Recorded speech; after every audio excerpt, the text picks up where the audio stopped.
Oi, turma! Hoje vamos estudar a nossa aula número 13 de História do Brasil, que trata do primeiro reinado, período que se dá com a independência do Brasil e vai até o ano de 1831.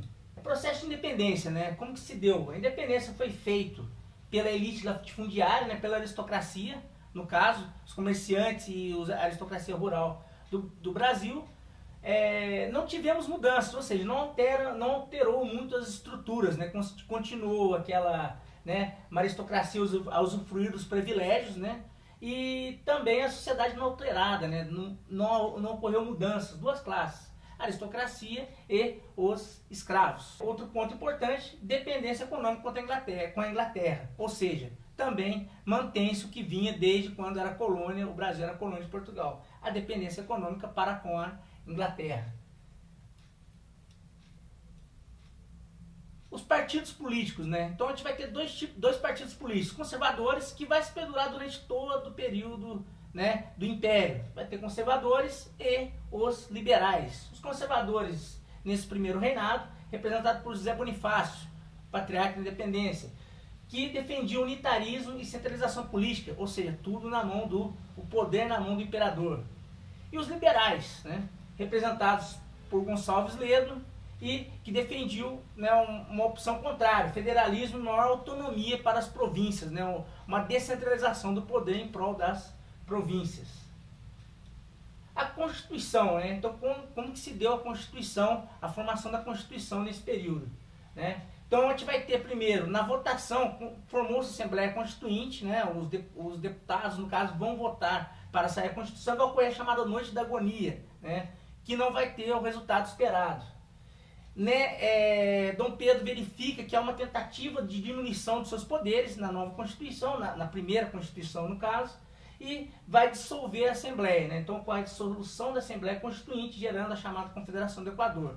E, consequentemente, outorga, né? Outorgar então em 1824 a primeira Constituição brasileira, ou seja, não é feita por vias, né, via Assembleia Constituinte, né? Ou seja, não é promulgada, né? Ela é uma Constituição outorgada. O Dom Pedro, no caso como imperador, ele vai, né, determinar através do secretariado quais são os artigos da Constituição. Características da Constituição de 1824, da primeira Constituição do Brasil. Império centralizado e unitário, né, ou seja, tudo nas mãos do imperador, o poder na mão do imperador, uma monarquia constitucional, 4 poderes, né, destaque aí, executivo, legislativo, judiciário e o moderador, né, moderador que vai ser a chave, né, de todo o sistema político, pois vai determinar que o imperador tinha a prerrogativa de poder alterar até a própria Constituição em virtude da manutenção do poder, né, ou dos outros poderes. Eleições indiretas e voto censitário, né, pela posse, né, pela produção que se tinha. E religião católica como oficial, o regime chamado regime de padroado. Então aí as características da Constituição de 1824.